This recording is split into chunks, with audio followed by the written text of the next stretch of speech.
बेटा अपने क्वेश्चन को कंटिन्यू करते हैं। बेटा नेक्स्ट हमने निकालने हैं पॉइंट ऑफ इंटरसेक्शन। ठीक है, वैसे तो मैंने आपको पहले भी बताया कि ये काम आपको इस क्वेश्चन के अंदर करने की ज़रूरत नहीं है क्योंकि आपको डायरेक्टली पॉइंट मिल रहे हैं, लेकिन फिर भी मैं आपको यहाँ पे सिखा रहा हूँ कि अगर बाई चांस कोई कन्फ्यूज़न हो, आपको एग्जैक्ट पॉइंट ना पता चल रहे हो ग्राफ के ऊपर से, ठीक है, तो आपने कैसे निकालने, इसलिए बेटा मैं आपको बता रहा हूँ। ठीक है, ओके बच्चे। तो अभी नेक्स्ट देखो, ये मेरे पास ग्राफ है, तो पहले हम ये वाला पॉइंट निकालते हैं बेटा। ठीक है, तो ये वाला जो पॉइंट है ये मेरे को कैसे मिल रहा है, जब फर्स्ट और सेकंड दोनों इक्वेशंस आपस में इंटरसेक्ट कर रही हैं। तो ये वाला जो पॉइंट मेरे को मिलेगा वो मेरे को मिलेगा from first and second equation. तो मैं फर्स्ट एंड सेकंड इक्वेशन को यूज़ करता हूँ। ठीक है, ग्राफ पेपर को मैंने हटा दिया, अभी लिखते हैं यहाँ पे from first and second, from first and second. तो फर्स्ट इक्वेशन है x plus 2y equals to 6, second है x plus y is equals to 5। तो बेटा x को एलिमिनेट कर देते हैं क्योंकि उसके जो कॉफिशिएंट्स हैं वो दोनों इक्वेशंस में सेम है।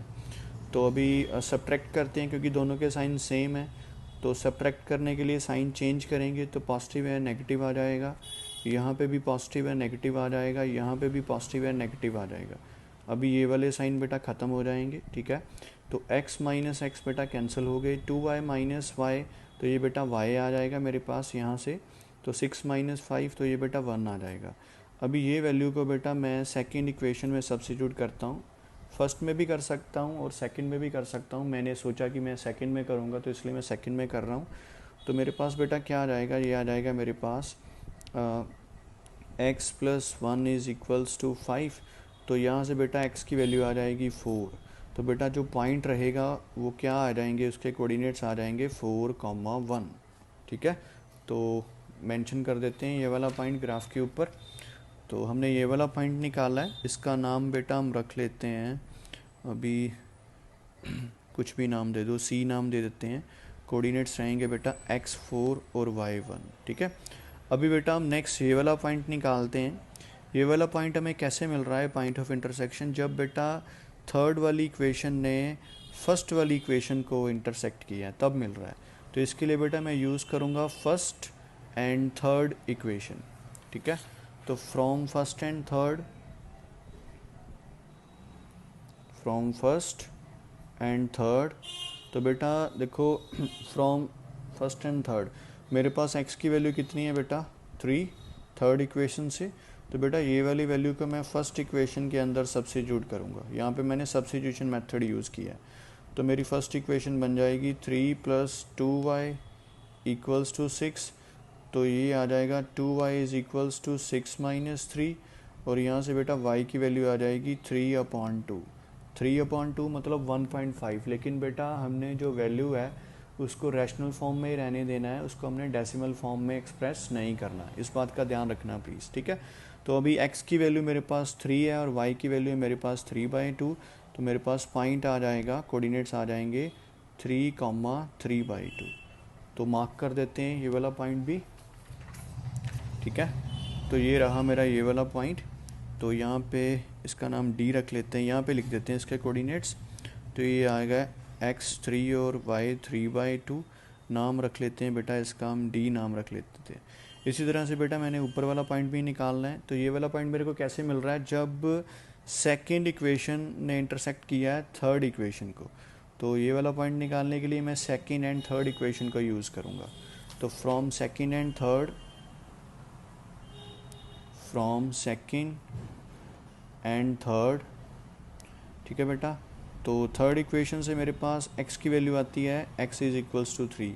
तो बेटा इस वैल्यू को मैं सेकेंड इक्वेशन में सब्स्टिट्यूट करता हूँ, तो ये आ जाएगा मेरे पास 3 plus y is equals to 5। तो यहाँ से बेटा y की वैल्यू आ जाएगी 5 माइनस 3, तो ये आ जाएगा मेरे पास 2। तो देयरफॉर मेरे पास पॉइंट क्या आ जाएगा 3,2, ये पॉइंट आ जाएगा मेरे पास। ठीक है, 3,2। तो अभी ये पॉइंट ये वाला है, इसका नाम रख लेते हैं बेटा E और मेंशन कर देते हैं 3,2।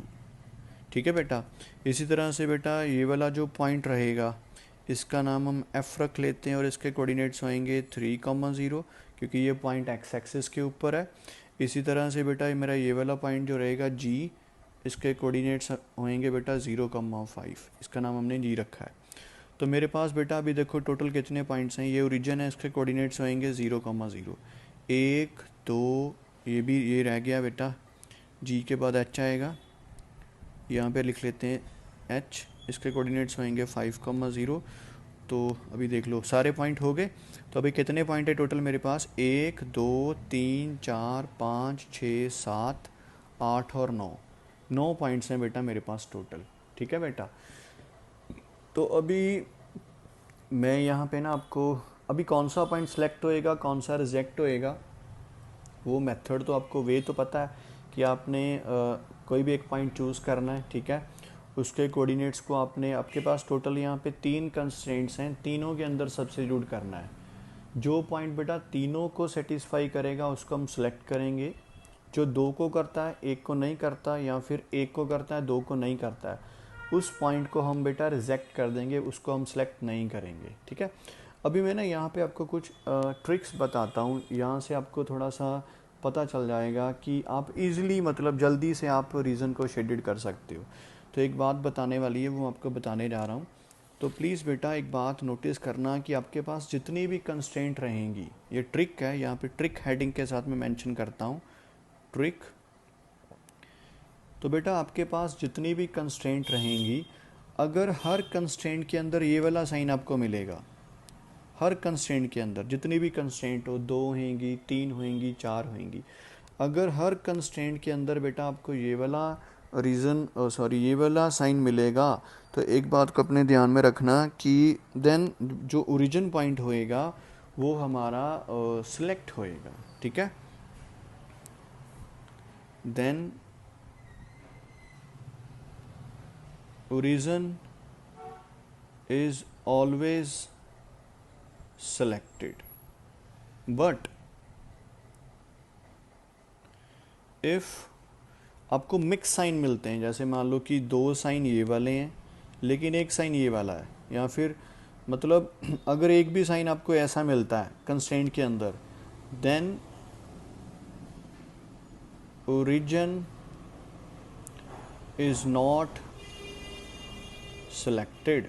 ठीक है, तो अभी आपका जो क्वेश्चन है उसके अंदर बेटा देखो, उसके अंदर मिक्स साइन है।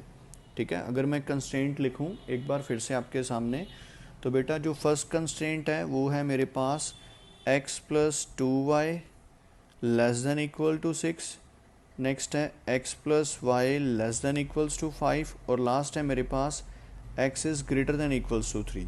तो बेटा देखो यहाँ पे मिक्स साइन है, सभी के सभी साइन ये वाले प्रेजेंट नहीं है। तो इसका मतलब है कि ये वाला जो मेरा क्वेश्चन रहेगा ना, उसके अंदर जो ओरिजिन पॉइंट है वो सिलेक्ट नहीं होएगा, क्योंकि मिक्स साइन है कंस्ट्रेंट में प्रेजेंट। ठीक है, तो देखो अगर बेटा इसका मतलब है कि ओरिजिन सेलेक्ट नहीं होएगा, तो इसका मतलब है कि अगर बेटा मेरा ओरिजिन वाला पॉइंट सेलेक्ट नहीं होता है, तो ये वाला रीज़न कभी भी मेरा शेडेड रीज़न नहीं बन सकता, क्योंकि बेटा जो भी रीज़न हमारा शेडेड होएगा उसकी कॉर्नर पे जितने भी पॉइंट्स होंगे, सभी के सभी पॉइंट्स हमारी कंस्ट्रेंट को सेटिस्फाई करते होंगे।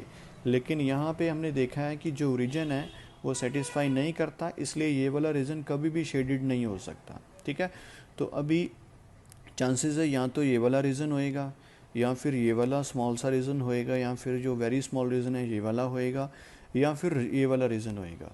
अभी बेटा ये वाला रीज़न कभी भी नहीं हो सकता, क्योंकि ये हमारा रीज़न है अनबाउंडेड रीज़न। ये वाला रीज़न भी कभी भी नहीं हो सकता, क्योंकि ये वाला रीज़न भी हमारा अनबाउंडेड है। क्योंकि अभी सीबीएसई ने जो अनबाउंडेड रीज़न वाले क्वेश्चन है ना बेटा, उनको डिलीट कर दिया है।